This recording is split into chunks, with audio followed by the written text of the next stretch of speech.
Welcome to the slop farm. Enjoy the video. You start by cutting power to avoid shorts. Disconnect the battery negative terminal. Once done, inspect fuses, power and remote lead connections, ground point, and speaker wires for obvious damage. Use a multimeter to verify 12V at the amplifier power terminal and 0V at remote when off. Make sure grounding is a bare metal connection.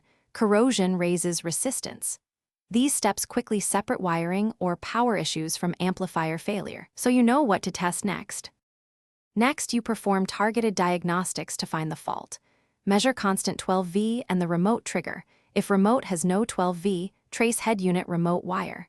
Disconnect speaker leads to rule out shorting. Many amps mute when senses a short.